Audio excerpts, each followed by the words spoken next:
Hi, good evening, everyone. Thank you so much for joining us. My name is Nell Pepper, and on behalf of Harvard Bookstore, I am very pleased to introduce this virtual event with Linda Greenhouse presenting her new book, Justice on the Brink: The Death of Ruth Bader Ginsburg, the Rise of Amy Coney Barrett, and the 12 Months That Transformed the Supreme Court, in conversation with Evan Thomas. Thank you so much for joining us virtually tonight. Through virtual events like tonight's, Harvard Bookstore continues to bring authors and work to our ever-expanding community. Every week, we host events here on our Zoom account, and our fall events calendar continues with Ann Patchett in conversation with Scott Simon, Lydia Davis in conversation with Parul Sehgal, and Harvard Law professor Noah Feldman discussing his book, The Broken Constitution: Lincoln, Slavery, and the Refounding of America. Please check out the event schedule on our website at harvard.com/events. And while you're there, you can sign up for our email newsletter for more updates. This evening's discussion will conclude with some time for your questions. If you have a question for our speakers at any time during the talk tonight, you can click on the Q&A button at the bottom of your screen, and we will get through as many as time allows. This event will have closed captioning available as well, depending on the version of Zoom that you are using. You may need to enable captions yourself by clicking on the closed caption button on your screen. In the chat, I will be posting a link to purchase copies of Justice on the Brink on from harvard.com, as well as a link to donate in support of this event series and of our store. Your purchases and financial contributions make events like tonight's possible and help ensure the future of a landmark independent bookstore in Harvard Square. We all thank you so much for continuing to show up and continuing to tune into our events in support not only of our authors, but also the fantastic staff of booksellers at Harvard Bookstore. We truly appreciate your support now and always.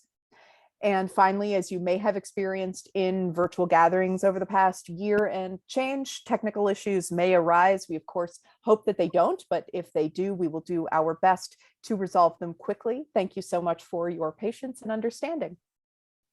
And now I'm very pleased to introduce our speakers.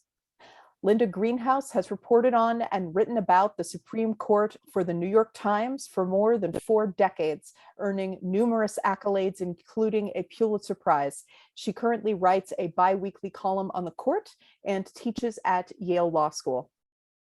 Evan Thomas is the author of 10 books, including the New York Times best-selling John Paul Jones, Sea of Thunder, and Being Nixon. He was a writer, correspondent, and editor for 33 years at Time and Newsweek, including 10 years as Newsweek's Washington bureau chief. Thomas has taught writing and journalism at Harvard and Princeton, where from 2007 to 2014, he was Ferris Professor of Journalism.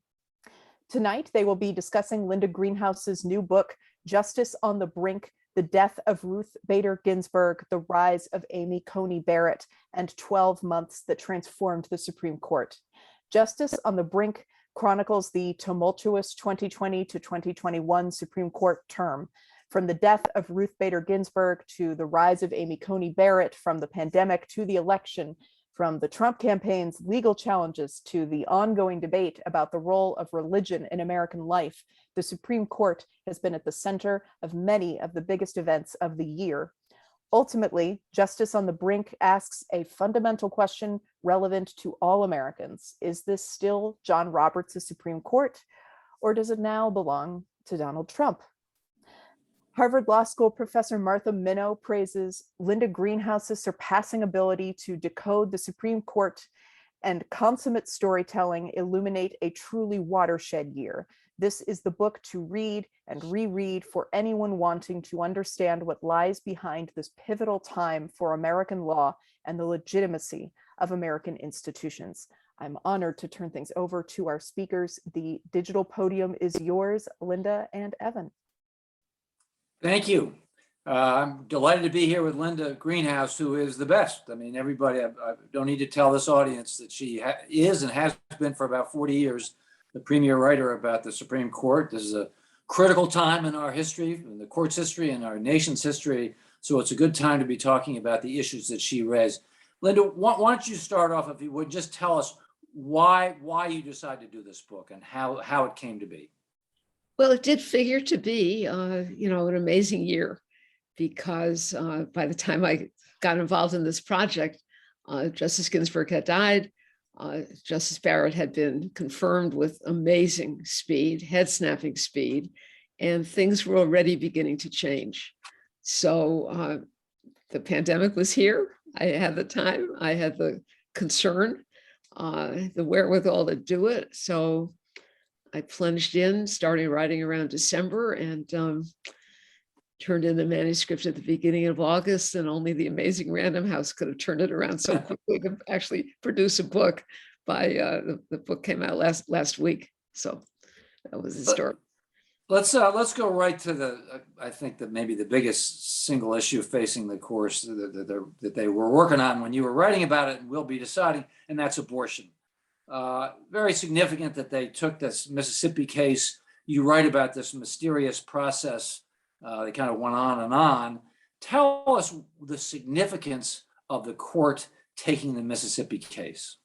Yeah, well, thank you, Evan, for highlighting that, because I've heard some people say, well, it was a year where nothing all that much happened. And of course, that is an extremely superficial reading of how the court works. So as you just suggested, the Mississippi's appeal trying to salvage this flatly unconstitutional under current law ban on abortion at 15 weeks of pregnancy, that petition reached the court in the beginning of the summer of 2020. So Ruth Ginsburg was still alive. Everything was kind of status quo. And it seemed perfectly predictable that the court would turn the case down, would not hear it. Why? Because cases like this have been reaching the court regularly. The red states, the anti-abortion legislatures in red states have been serving up these kinds of direct challenges to Roe against Wade, the regular diet. And of course, there was no conflict in the circuits, because every federal appeals court to have such a case had to declare it unconstitutional. And as you know, from having covered the court yourself, the major marker for a case that the court deems worthy of its attention is when one federal appeals court has gone one way and another has gone the other way, and the court needs to make sure there's uniform federal law around the country. And that was not the case with this. So they, as the book chronicles, they took it under advisement.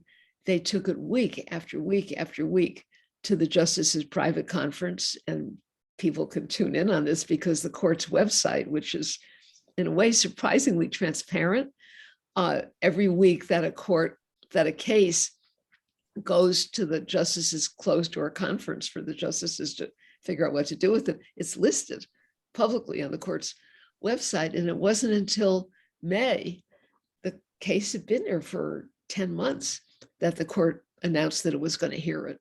So that was, just that announcement was a shockwave to anybody following the abortion issue, because it had to mean, it didn't meet the usual criterion for the court to take a case. It had to mean that even though it was flagrantly against current law, there's a critical mass of justices who would like to change that law. And that's what this case is all about. So it sounds like, if I'm following the logic of this, if they don't explicitly overturn Roe, they're going to gut it. Is that right? Well, they're certainly going to cut it back, or else if they were happy with the way things are, they just would have said the phrase is cert denied. We're not hearing this case, goodbye. So, my feeling is there's very little difference between gutting Roe against Wade and overturning it, because how do you gut it? If you uphold Mississippi's law, that means that you have breached what I've called a firewall of fetal viability. Okay, what I mean by that, ever since Roe, almost 50 years ago, the rule has been before the fetus is viable, which is about 22 weeks, 23, 24 weeks of pregnancy, a woman has an absolute right to terminate that pregnancy. So 15 weeks for Mississippi, this obviously doesn't meet that. And if the court breaches that firewall at 15 weeks, What about 12 weeks? What about 10 weeks? The Texas law, SB 8, is 6 weeks. I read recently that Arkansas is about to pass a law that's 0 weeks, bans abortions and fertilization. So unless we have a principle to hold on to, and it's been viability, it's very hard to say that there still is an actual right to abortion. That is big news. It also suggests that this court is willing to overthrow precedent. I mean, half a century of precedent is a long time. Do you think that's partly why they agonize so much over taking it? Yes, in part. I think also they were kind of stuck. I mean, I'm not sure enough of this to have put it in the book, actually, but I think they were kind of stuck on a question that Mississippi raised in its petition they end up not granting on, which had to do with the court's most recent abortion decision, a case called June Medical, which was decided in the summer, which decided in early 2020, I guess. It involved one of these state laws that required doctors to have admitting privileges in local hospitals in order to have the legal right to perform an abortion. And by a vote of 5-4, the court struck down that law, but one of the 5 votes was the Chief Justice's. He was perfectly okay with the law, except that the court had ruled previously that a state couldn't do that. He had dissented from the earlier case, and he wrote an opinion concurring in Justice Breyer's majority opinion in this Louisiana case, but in a way that's sort of undercut it. And so the question Mississippi was raising is, okay, what's the law growing out of the Roberts opinion in the June Medical case? And the lower courts have kind of made a hash of it. There really is a conflict in the lower courts over how to interpret the Roberts opinion and its implications. And if I had to guess, I'd guess the court was having an internal debate about that, and then they just decided to take a pass on it. Of course, the interpretation of that opinion doesn't matter if they're going to get rid of the right to abortion. That's like sort of, dancing on the deck of the Titanic. So maybe they just decided, let's just go for it. Of course, one reason why you did this book was Ruth Bader Ginsburg is gone and replaced by Amy Coney Barrett. So we're curious about her. And there are some interesting moments in there. One which got my attention was her relationship with Sam Alito, because it raised this question about whether she really is going to be, I was about to say knee-jerk conservative, that's not quite right, but whether she's going to be a hardline conservative like Alito. And the answer may be no to that question. Can you talk to us a little bit about that, about her, but also her relation with Sam Alito and what you kind of divined from that? Yeah. So, I'll say we have actually, very few data points about her.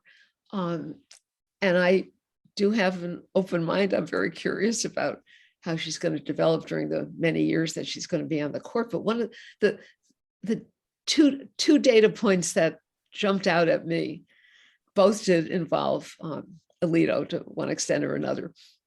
The first was the end of the term that I write about, a case from Philadelphia called Fulton that involved the city of Philadelphia's contract for agencies that it does business with, a Catholic social service agency that Philadelphia had kind of delegated for finding foster parents for children in the city's custody. And the contract calls for no discrimination on many different grounds, including sexual orientation. And this Catholic social service agency had said, we cannot consider people in same-sex marriages as potential foster parents. And so the city refused to renew the contract. Comes up as a freedom of religion case, put at issue the court's precedent in this area, a case called Employment Division against Smith, which, to boil that down, basically says if there's a law or policy that's generally applicable and neutral as to religion, in other words, it doesn't discriminate on its face against religion, then there is no opt-out for religious practice. Everybody lives by the same rules. So this case raised the question of should the court overturn that decision, which ironically was by Justice Scalia, Amy Barrett's mentor back in 1990. She clerked for him. Turns out the court did not overturn the precedent. There were 9 votes, unanimous votes, to uphold the social service agency's claim, but in a much narrower way. Alito went ballistic. He wrote an opinion that said basically, we're wimping out on this. This is the time to get our hands around this precedent, this terrible precedent, and we should have done it. And he goes on for page after page after page. Amy Barrett wrote a very short opinion in which she said, no, actually, this isn't the case to do that. Before we start getting rid of a precedent, we better make very sure we know what we're replacing it with. And so I'm quite willing to just hold off on that.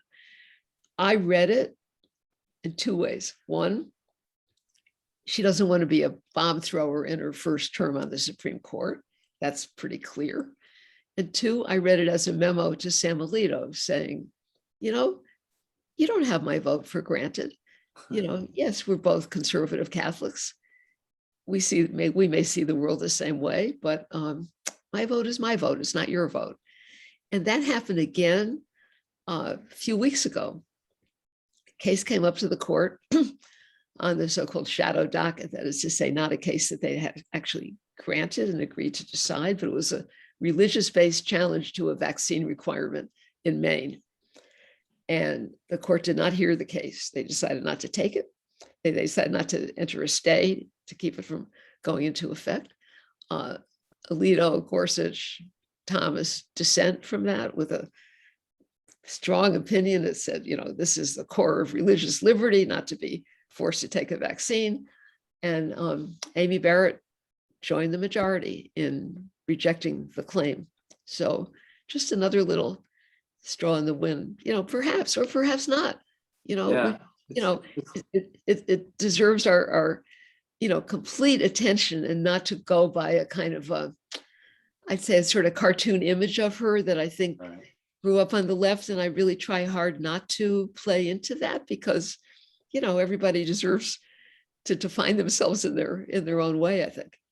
Well, justices do evolve. I mean, you wrote a great book about this, about Harry Blackmun. I think it was called Becoming Justice Blackmun. And, they do evolve. They may evolve less these days. I think you've also made the point that with the FedSoc, with the Federalist Society vetting everybody, there's less uncertainty about how the justice is going to turn out than there used to be. But still, it's not a sure bet. And maybe she is in that category of somebody who's going to be a little bit hard to predict. Another one that everybody's focused on endlessly, and I'd like to hear you talk about, is Justice Roberts, the Chief Justice. A lot of back and forth on, is he a centrist? Is he truly a conservative? Give us your take from the book and just your own experience with him about how he fits in as Chief Justice. So he's in a tough spot, isn't he? I'm just to back up a bit, and what has occurred to me in the opening chapter in the book is called The Triumph of John Roberts. And what's that about? That's about the previous term where he was, he was the man. He was in the majority in all but 2 cases, which is a pretty amazing record. And he just seemed to be really at the top of his game in control. It's really ironic that had Hillary Clinton won, and remember, McConnell was blocking President Obama from filling the seat left by Justice Scalia's death. Had Hillary Clinton become president and filled that seat, there would have been 5 justices to John Roberts left. And the leading one among them would have been Ruth Ginsburg, because she was the senior associate justice on the liberal side of the court, and he would have been rendered irrelevant. So Trump gets in, Trump gets 3 appointments. The 3rd comes in this term that I write about, and he finds himself with 5 justices to his right, thereby, at least potentially, rendering him irrelevant. So, he would have lost Hillary won, and he loses because Trump won, and he's in a very tough spot. Now, he's a very conservative judge. People that, and there are some people on the right who kind of, dismiss him as somewhere in the squishy middle, and kind of are always making light of him because his vote kept the Affordable Care Act from being dismantled, and so on and so on. But he's very conservative, but everything's relative, and compared to the Alitos and Thomases of this world, he's as close to the middle as we're going to get from this court, I think. One place where he may turn out to be a true conservative, it's, I would say, from what you've written and others, is on affirmative action. Since this is a Harvard bookstore, maybe we should talk about affirmative action, because the Harvard case got through the district court, upheld Harvard's affirmative action program, same in the Court of Appeals, but then it gets to the Supreme Court, and you note that the Supreme Court seems to be buying time on that. They asked for an opinion from the Solicitor General, which looked like I think you said kind of a stall to give them more time to decide. But having said that, it looks like this year they're going to come to grips with this. It's entirely possible. I mean, they asked for the views of the Biden administration, and we can guess what the Biden administration's views are. Right. And also, I mean, had they granted the case, the Biden administration would have been perfectly free, and I'm sure would have come in with a brief even without being asked. Right. But anyway, they kicked the can down the road. And so the question is, will the Solicitor General file its brief, the brief that the court has requested, in time for the court to grant the case if it chooses to, and schedule the argument for this term? So that means they've got to grant the case by the end of January in order to hear it in April and decide it by the end of June. Meantime, the same kind of phony group that brought the Harvard challenge brought a similar challenge to the admissions policy at the University of North Carolina, a public school, obviously. Right. Lost in the district court. They now have filed at the Supreme Court saying that we want to jump over the Court of Appeals, and we would like you to grant our case and the Harvard case and consolidate them so that we've got a private university, a public university, the whole shebang, and hear it as quickly as you can. So what the court's going to do with that, I don't know, but it's an accident waiting to happen. And you're exactly right. I mean, getting the government out of the business of sorting or counting people by race is a top agenda item for John Roberts. We've seen that in his earlier opinions, and so that's going to come to ground sooner or later. And so, do you think there are 5 votes with Barrett to end affirmative action in higher education? I think that's a fair guess. They came very close in the couple of times they looked at the University of Texas program, and only Justice Kennedy's vote kept them from, I would say, totally getting rid of affirmative action. And of course, Kennedy's gone, replaced by Brett Kavanaugh, and it's a different court. It's a much stronger majority, I think, to be very, very skeptical about affirmative action. That's going to come as a big shock on university campuses. We live in this age of equity and inclusion, and if the Supreme Court says no racial preference, I think that's a big deal, unless there are workarounds here, legal workarounds. I guess California has had experience with this, and there are ways to work around it. But I just have this, I should make this a question. Are people really ready for this? Or maybe, or am I making too much of it? Well, we've had a settlement basically since the Bakke case in 1978, which said, okay, you cannot have a quota, but you can have what's come to be called a holistic look at the kind of class that you want to build, and you look holistically at the attributes of everybody who might contribute to that goal. And what the court cited in that case as a model was what Harvard was doing. And that's a generation ago. Your observation is really a good one. And here we are in this, moment of the focus on diversity and inclusion, the timing for the court swooping in and telling the private sector and the public sector both what to do about this.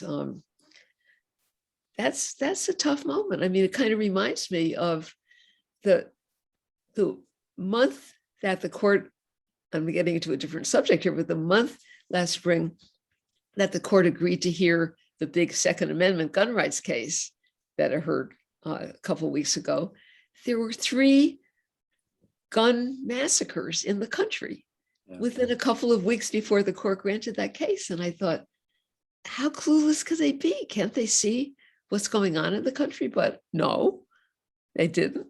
And, Second Amendment is slated to be substantially expanded in the current term of the court. So that definitely is a kind of a disconnect, and a similar one. This brings up the age-old question about whether the court follows the election returns or whether it should follow the election returns. I noticed that its public ratings are down again. All institutions, that's true, but the court, is getting down there. And to what degree do you think the court is conscious of that? To what degree does that affect their decision making? Obviously, it's on them. Roberts and Breyer and Barrett have given speeches about, oh no, we're not partisan, we're not partisan. Talk to us about that, about this uneasy relationship between the court and public opinion and this eternal question of partisanship. Yeah, I mean, the relationship between the court and public opinion is very elusive. Political scientists study this, and, PhD dissertations are written about this.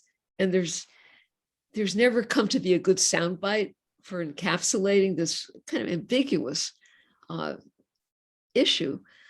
And it's also hard to generalize because not all justices are the same. You look at a Clarence Thomas who puts ideas out that, the public would reject in a heartbeat, many of them, but he's playing a long game. He's playing to a base and summoning a social movement that will nurture and foster these ideas, and down the road throw them back up in the form of litigated cases and this kind of thing. So it's a hard question, but certainly the approval rating of the court did seem to plunge right after September 1st, which is when the court, without bothering to hear the case, allowed the Texas vigilante law to take effect, SB 8, and over 4 dissents, but it takes 5 votes to grant the stay that the abortion providers were asking for. And that did not seem to be a very popular move on the court's part, but that law is still in effect. The court hasn't lifted a finger yet. So there we have it. Yeah. I mean, that the refusal to grant a stay is almost thumbing their nose in a way, or at least it felt that way. Although maybe they're a little conscious of it because they did agree to expedite. More recently, they've agreed to expedite hearing this case, the procedural issue about whether the federal government can. Yeah, they heard the case quickly, but they haven't committed themselves to deciding it quickly. Yeah. And every day that goes by, the women of Texas still can't get abortions in Texas. Yeah. The other sensitive area, or there are many sensitive areas, but another sensitive area is the court and elections. It was interesting. Trump appoints 3 justices, and he's furious at the court because they won't help him when he wants to get the election overturned. Talk to us a little bit about that, about how they handled that, and how they might handle it differently the next time around. Yeah. So as people may remember, when Trump was explaining why he needed to fill Justice Ginsburg's seat so quickly, he said, there's going to be these challenges in the election, and I need 5 justices. So he had his, at least on paper, 3 that he appointed himself and 3 other conservative justices. And the court rejected all the election cases. They rejected them before the election. They rejected them after the election. Trump was furious. In really almost every public opinion since then, he's denounced the court. Basically, they didn't do his bidding. And while that's true, obviously, I wouldn't sleep all that easily based on that fact, because the cases were not well presented. They, they came up in a great rush. Some of them were quite a botch. That case sort of at the end where Texas and Trump tried to intervene in the case where Texas was suing 3 states that went for Biden's, and what ground did Texas have to weigh in and make a federal case out of that? So, these just weren't good cases, but I think there were enough signs in there given by Alito, who really would have loved to have taken the Pennsylvania case, which raised the issue of who gets to decide about state election procedures. Is it the state Supreme Court or is it the legislature? That's a very tricky, hot issue. But even Alito had to agree, we've run out of time. We can't take it.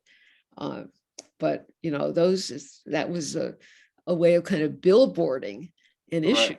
That so well, I mean, next time around, they're going to have more time. I believe the Constitution gives a lot of power to the state legislatures in the choosing of electors. And there's been a lot of activity in the states, it seems to me, to sort of get ready for the next presidential election, trying to assert that power. And I don't know what form it would take, but you can imagine cases coming up to the Supreme Court that are where there's been more groundwork laid for the court having to defer to whatever the state legislature wanted to do.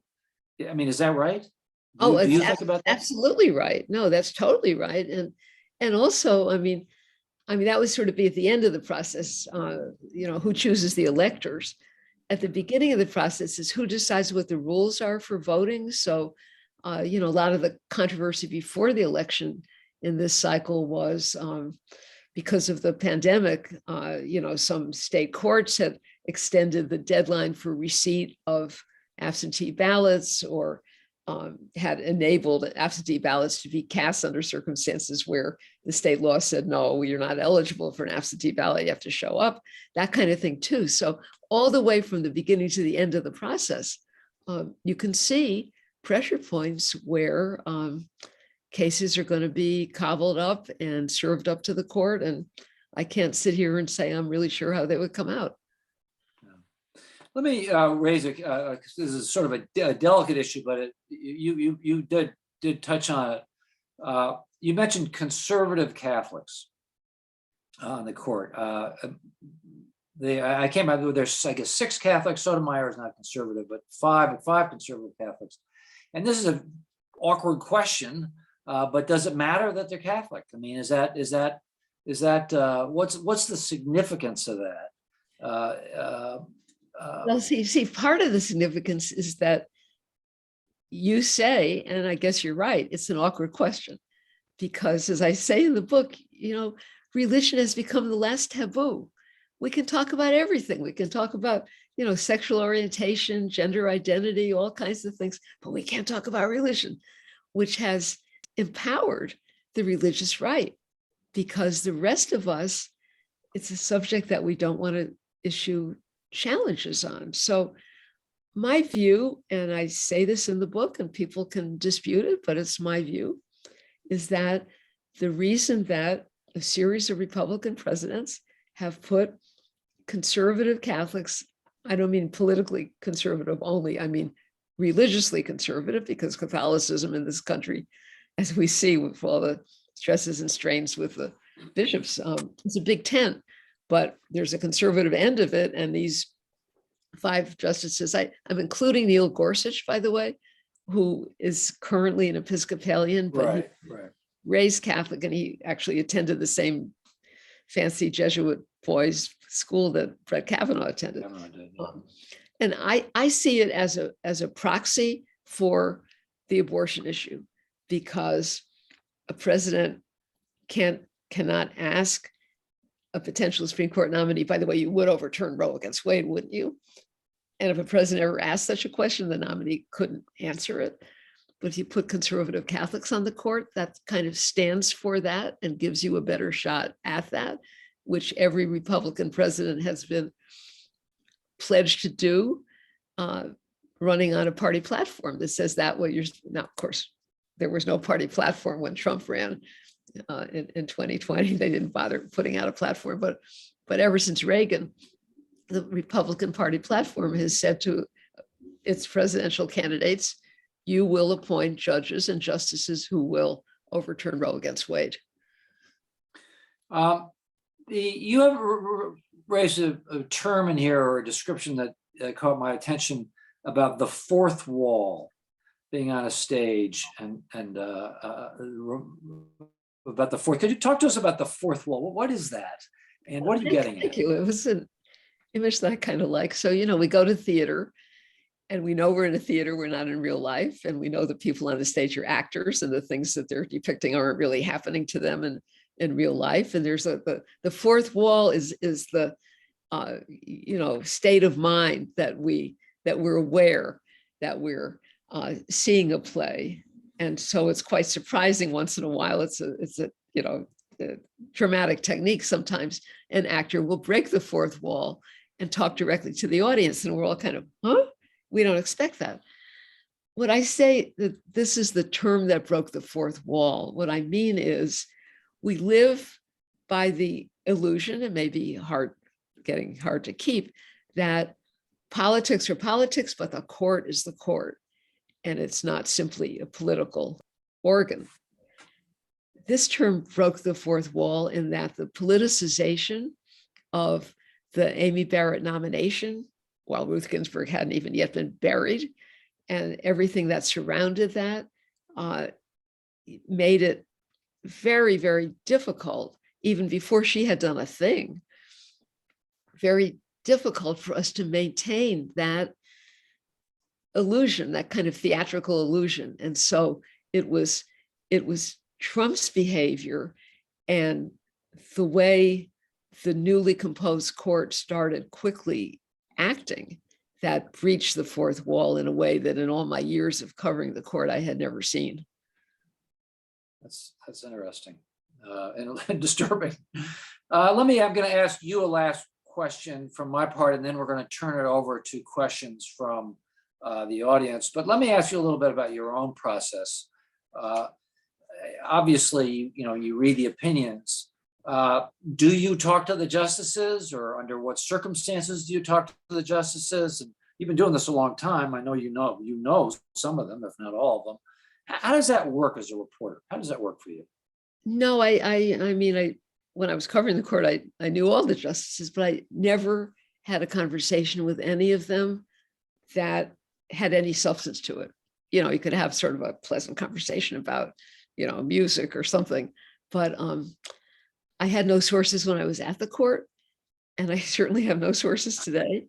So, what I bring to it is many, many years of close observation, and, being able to draw inferences from details that jump out at me because of that long time of doing it. And you've heard me say, so I'll say it again here, that this book took 7 months and 40 years to write. Yeah. Now, on the other side, did they ever reach out to you?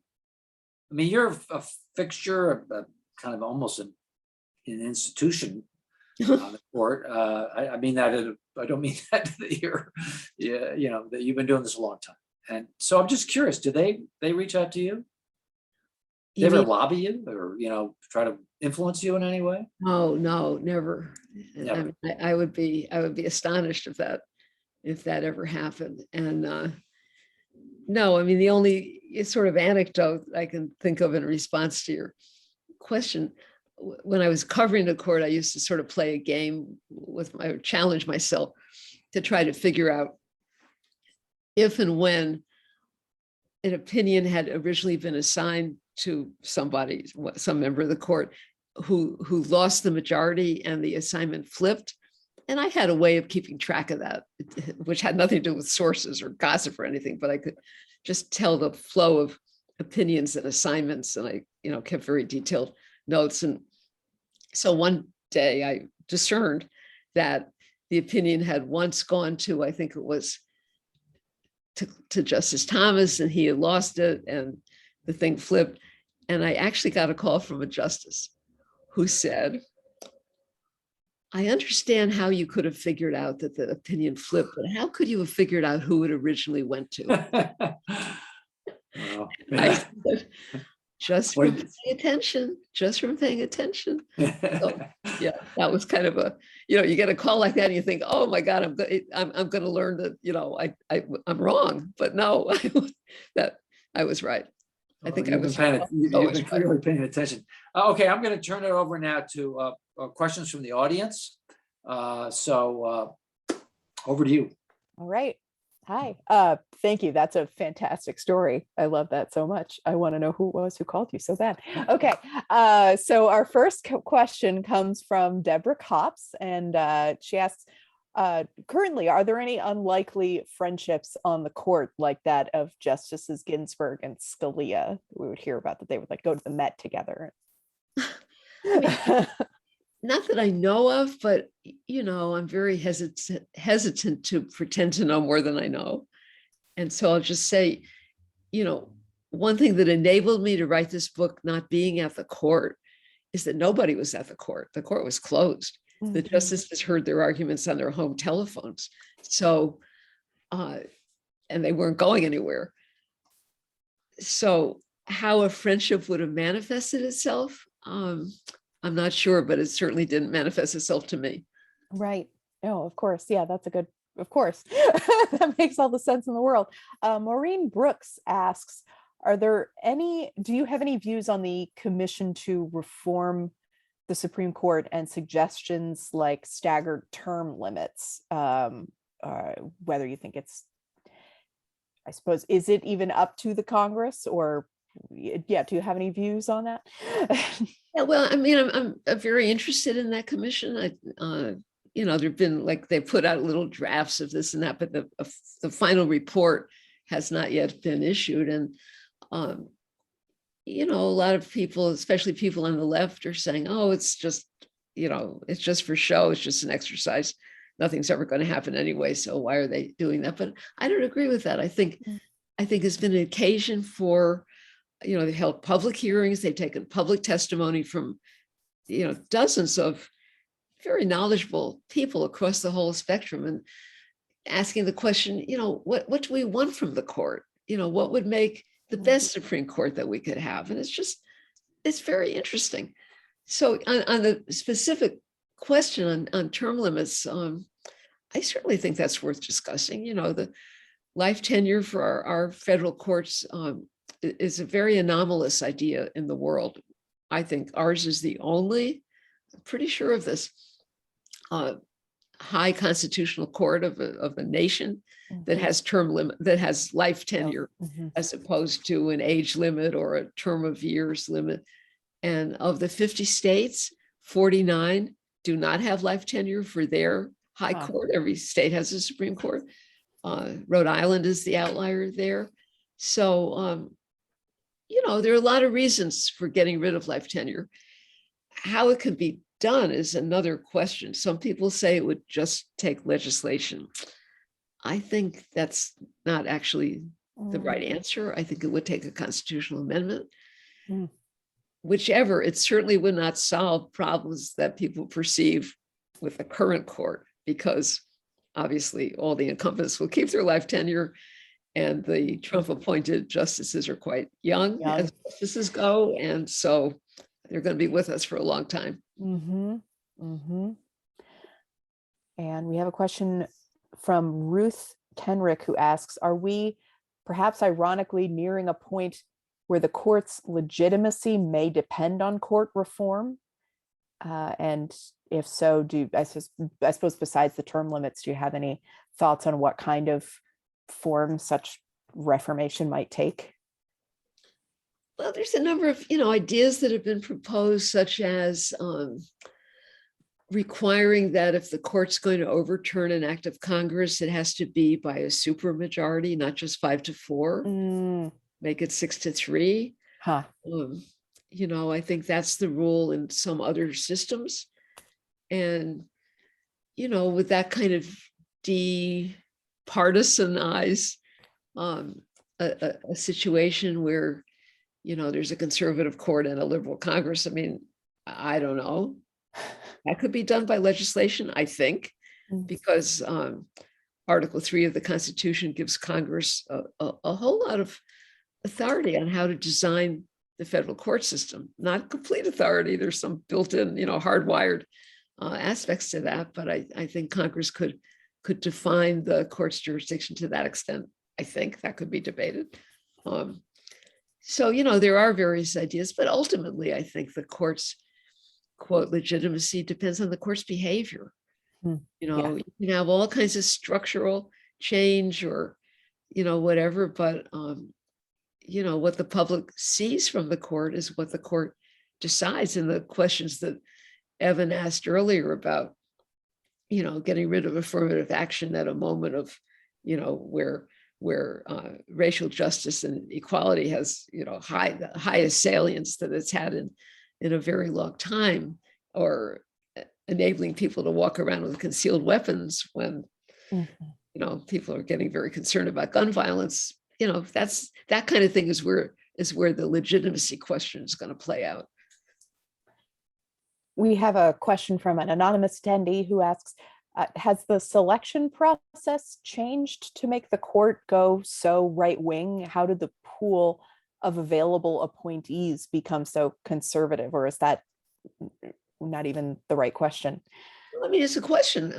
We've never had a situation where one private group, the Federalist Society, a group of conservative law students and lawyers and judges, funded by, conservative foundations, has been empowered to vet as far as I know, maybe there are a few gaps, but basically every one of the more than 200 judges that Donald Trump appointed to lifetime positions on the federal courts.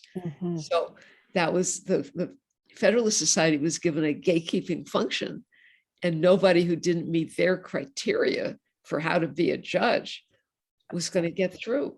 Wow. That's very, very unusual. So that's one thing I'll say.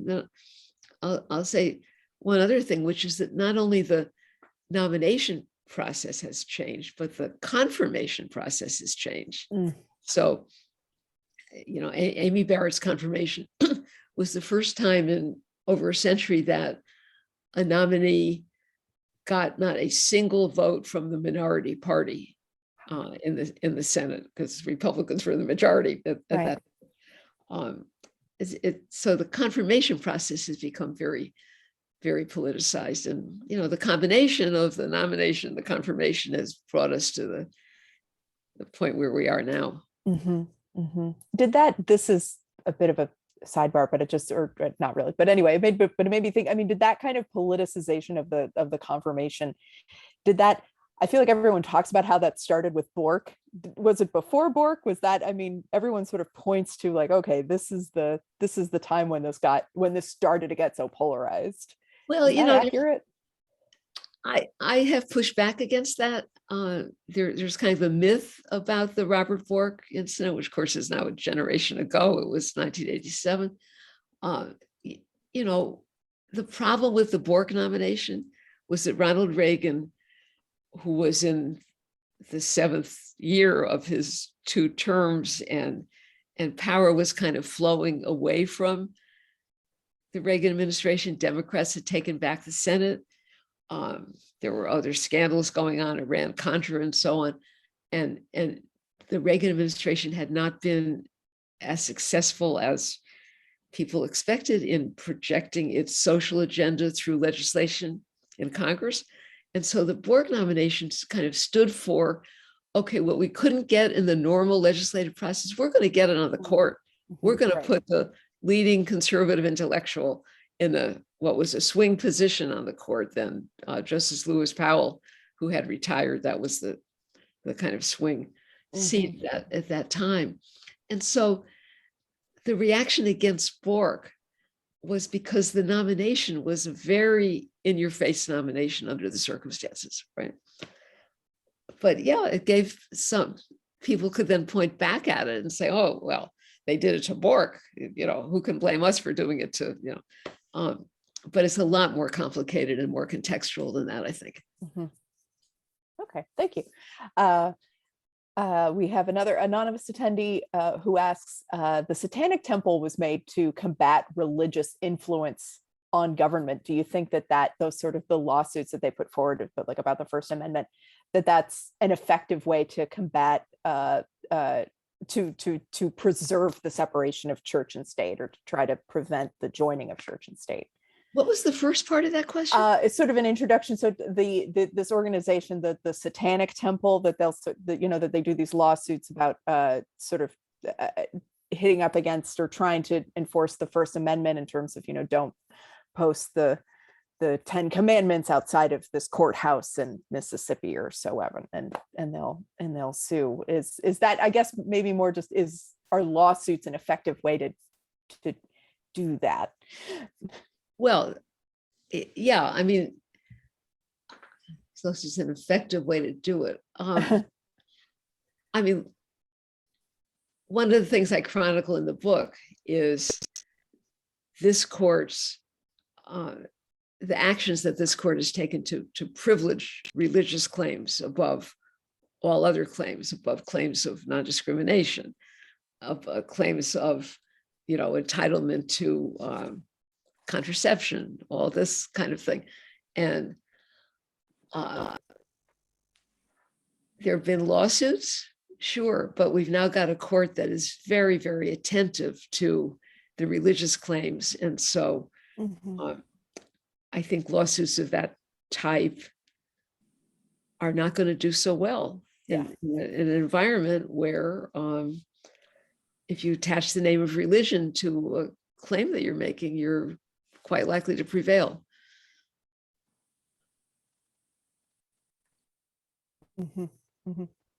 We have, I think we'll have to maybe end on this one. Karen Kalish asks, how likely is the court to expand, how likely is the court to expand to more than 9 justices, do you think? I think it's very unlikely. That could be done by legislation, but I don't think there's a majority in either house of Congress to do it. So I think that's not going to happen. Let's see if we have a few more questions, maybe a few more minutes left here. Let's see. Another anonymous question asks, the Texas abortion law is so open-ended that if it stands, it seems to leave open the possibility of other laws unrelated to abortion using enforcement by vigilante. Has that come up in discussions of that case at all, or is that something that maybe either of you were concerned with? Oh, absolutely. It came up in the argument. So it did. Okay. So part of the argument against the Texas law would be if you empower citizen vigilantes to go after something that, we, the state of Texas, doesn't like, abortion. How about a blue state empowering vigilantes to go after carrying concealed weapons? If that's what the court's going to authorize in the pending Second Amendment case. And that seemed to get the attention of some of the conservative justices when the case was argued earlier this month. It's not a crazy idea, because crazy ideas can work both ways, right? Right. I suppose that's the same thing about court packing, right? Well, I think we're going to have to leave it there since we're at just about an hour. Thank you, both of you, for this conversation.